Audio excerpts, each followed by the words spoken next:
الحمد لله رب العالمين حمدا كثيرا طيبا مباركا فيه ملء السماوات وملء الأرض وملء ما بينهما وملء ما شئت من شيء بعد.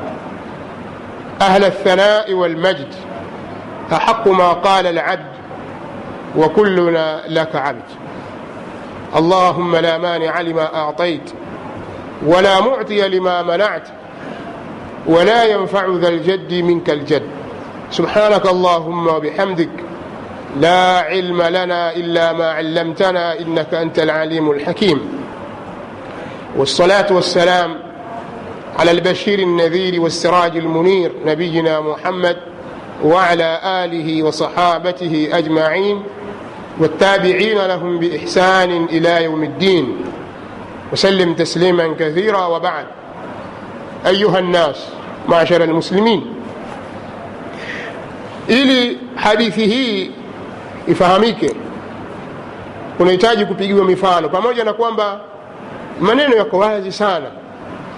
Maneno ya Mtume sallallahu alaihi wasallam yamejitosheleza, yako wazi, kwa maana kwamba kila aliyekuwa ana akili timamu akisikia atafahamu kwamba nini kimekusudiwa katika maneno haya. Lakini kadhalika mifano ina nafasi kubwa sana katika kuweka wazi maneno na pia kuzuia wale ambao wanachelewa kufahamu, ufahamu wao bado ni mdogo, au kuna watu wana tatizo la kufahamu kimakosa. Kwa hiyo ukipiga mifano unazuia watu wasifahamu tofauti, kama kuna watu ambao wana matatizo hayo. Sasa mifano ni mingi na kuna mambo mengi ya kuyazungumzia, lakini mimi nataka nizungumzie mfano mmoja. Kama sijasahau, ilikuwa tarehe 29 ya mwezi huu uliopita, mwaka huu wa 2015 miladia, serikali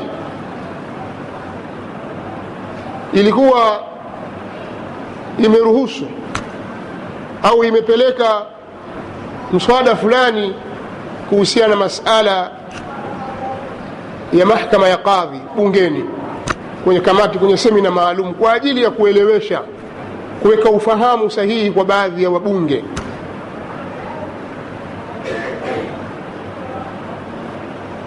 Juu ya uwepo wa hii mahakama ya kadhi na muongozo wa kuweza kuendea jambo hili, kwa sababu watu wengi hawafahamu na wengine hawataki kufahamu kwa makusudi, kwa sababu wanazozijua wenyewe, kiasi ambacho wanatiwa hofu watu katika sehemu mbalimbali na viongozi wao na watu wao, kwamba kama lau hii mahakama ya kadhi itapita basi kutakuwa na udini. Kama lau hii mahakama ya kadhi itaruhusiwa basi tutakata mikono. Kama lau mahakama ya kadhi itapita basi tutakatwa vichwa, kutakuwa na kadha wa kadha, wanatishwa. Mimi si msemaji juu ya mambo haya, lakini nataka kupigia mfano tu kwenye nukta fulani, ili wale wanaonisikiliza ambao wanapupa kuyasikia hata maneno yangu wanifahamu na wafahamu hali halisi ilivyo. Lakini pia wafahamu watu, sisi si watu wa kuchochea katika mambo ya kisiasa, kwa sababu sisi tunaona katika hikma mina siyasati tarku siyasa. Siasa ni kuachana na siasa hizi, ndio siasa bora kabisa. Sisi tunaona namna hiyo kwa mtazamo wetu na kwa mujibu wa salama ya dini yetu. Mina siyasati tarku siyasa. Kwa hiyo hatuzungumzii mambo haya. Kadhalika sisi katika misimamo yetu haturuhusu kutumika mimbari na majukwaa, misikiti, yani nyumba za ibada kama misikiti na sehemu mbalimbali, kuwachochea watu na kuwahamasisha watu kufanya fujo na kufanya uasi dhidi ya viongozi. Nadhani hili linafahamika kupitia semina zetu, mihadhara yetu, darasa zetu, kwamba manhaji sahihi as-salafu salih imejikita katika hayo. na inazungumzia madhara makubwa yanaweza kujitokeza katika hilo, na Uislamu haulikubali jambo hilo. Nadhani haya yanafahamika na tunazungumza kwa uwazi kabisa bila kuogopa chochote.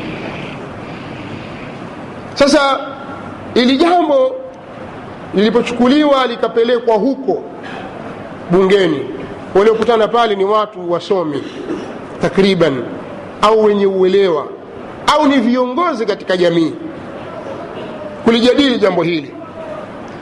Lakini kwa kiasi kikubwa sisi watu wa kawaida huku mitaani, maelezo yaliyotolewa na raisi, Allah muhifadhi, na wengineo, na wale waliowakilisha kumwakilisha rais kutoa maelezo juu ya jambo hili, sisi watu wa kawaida huku mitaani tumeelewa vizuri sana kwamba kumbe jambo hili uwepo wake halileti udini, wala jambo hili uwepo wake halitawadhuru wasiokuwa Waislamu.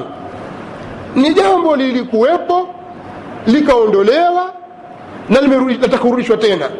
Kwa sababu nataka kuambia kitu kimoja, hata huko katika vyuo vikuu, ukiwa wewe wasoma sharia kanuni, basi ili ukamilishe usomaji wako wa sheria ni lazima usomee vipengele vya sharia ya Kiislamu, kwa sababu ni sheria ipo, inatambulikana kimataifa. Wale wao wakubwa wenyewe wenye dunia kama wanavyojinaki wao, hawaitaki tu sheria hii, lakini ipo,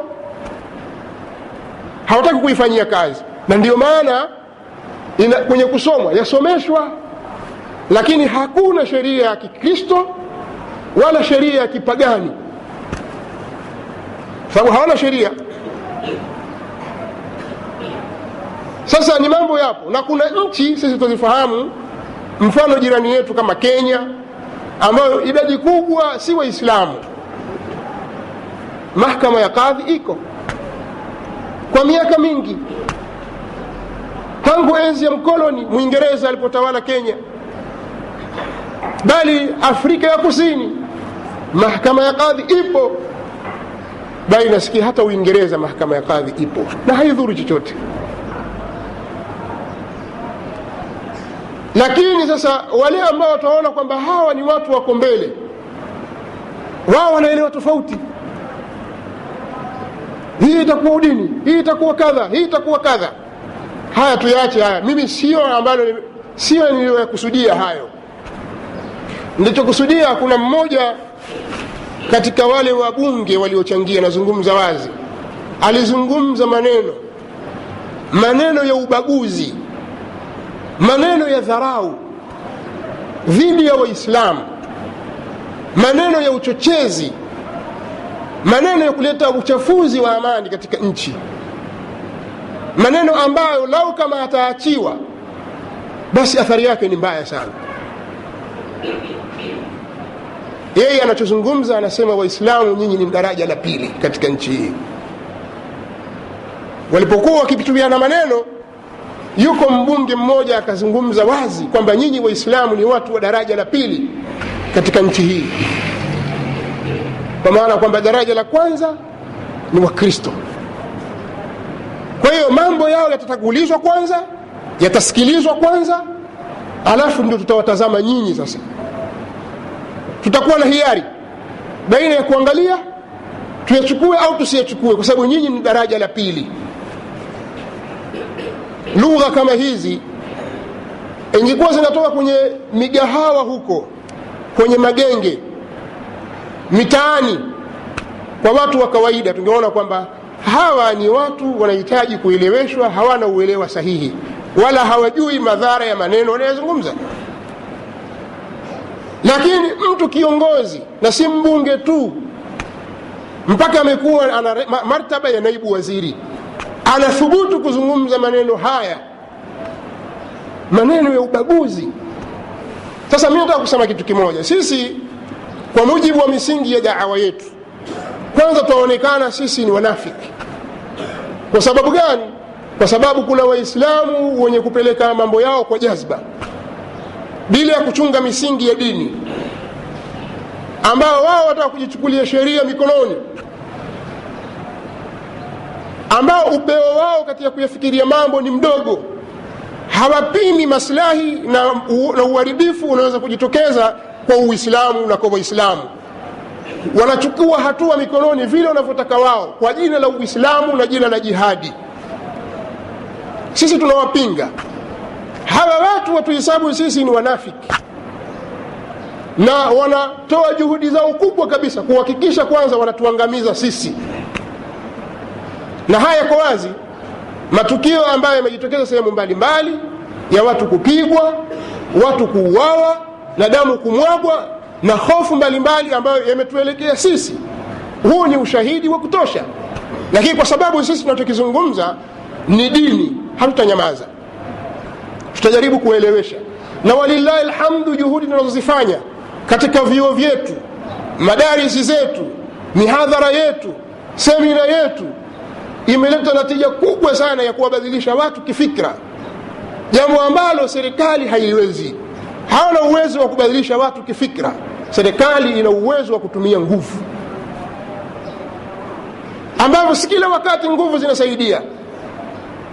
Kwa hiyo sisi tunajaribu kuwateremsha watu na kuwaweka katika mahali pao, kwa maana kwamba mtafakari vitendo mnavyotaka kuvifanya vitakuwa na uharibifu katika nchi, vitakuwa na uvunjifu wa amani katika nchi.